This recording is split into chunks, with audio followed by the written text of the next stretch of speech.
તો દોસ્તો આજે મહુવાથી બાપા સીતારામ મહિલા મંડળ આવી ગયું છે. સરસ મજાની ભગવાનને રસોઈ સંભાળવા માટે આવી ગયા છે. તમારો આ મહિલા મંડળ કઈ કઈ રીતનું કામ કરે છે બેન?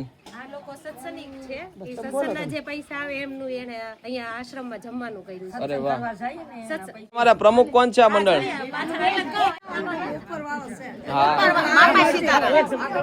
દોસ્તો આપણા આશ્રમની અંદર બધી જ માતાઓ બહેનો અને બાળકો પણ સાથે છે અને બહુ મોટી વાત છે કે આવી લોકોને પ્રેરણા મળે છે. અને તમે જે સત્સંગ કરો છો અને એમાંથી જે પણ કઈ લોકો દાન પુણ્ય કરે છે ને આવા સારા વિચારો તમને આવે છે, બહુ મોટી વાત છે. શું કહેશો, કેવું લાગ્યું તમને આશ્રમે? આ બીજી વખત આવ્યા છો ને?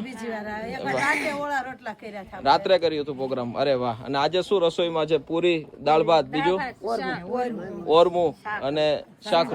અરે વાહ, બહુ આનંદ થયો. અને તમે બધા જાતે બનાવ્યું, હવે ભાવથી બધાને પીરશો, ખૂબ મજા આવશે તમને. બાકી તમને લાગ્યું નથી ને તમે ગાંડાના આશ્રમમાં? હા, જે નથી આવ્યા ભગવાન નો આશ્રમ છે, અમે તો નિમિત્ત છે, અમે તમારા બાળકો છીએ. પણ તમે સંચાલક કરો એ સારું જ કહેવાય. આ સંચાલક કોઈ કરી ન શકે. ના ના, ભગવાન કરાવે કે પણ સંચાલક કોઈ કરી ન કે આ સંચાલક કરો તમારે બહુ આભાર, એનો ખૂબ આભાર.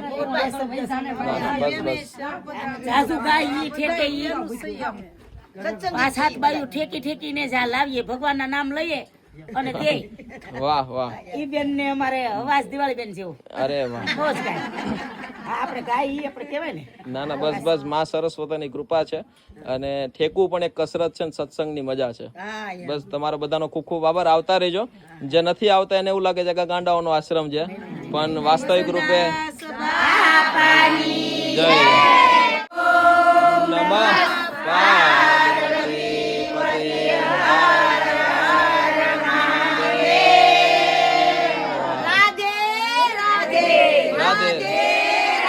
આજે બધી જ બહેનો, માતાઓ, છોકરાઓ બધા જ લોકો પોતાનો કિંમતી સમય કાઢી અહીં સુધી પહોંચ્યા છે. અને બહુ મોટી વાત છે કે આવી જ રીતે લોકો પ્રેમ ભાવ પોતાનો પીરસતા હોય છે. અને આજે આપણી જે વ્યવસ્થા જે છે, આપણું જે રસોડું બની રહ્યું છે, તો અત્યારે ટેમ્પરરી પાછળ રસોડું છે, પણ આપણું જે મેન રસોડું સામેની સાઈડ જે બને છે, ઘણી બધી અગવડતા પણ પડે છે, પણ તોય વાંધો નહીં, ધીમે ધીમે વ્યવસ્થા થઈ જતી હોય છે. પણ આજે આપણી જે મેન વ્યવસ્થા જે બની રહી છે, અત્યારે પિંથનો જે પહેલો થર આવે છે, અત્યારે બધા મજૂર ભાઈ લોકો લગાડે છે. અમારા દરેક લોકોના સહકારથી જ બધું થાય છે, તો સપોર્ટ જરૂર આપજો અને વિડીયોને મેક્સિમમ લોકો સુધી શેર કરજો. Thank you.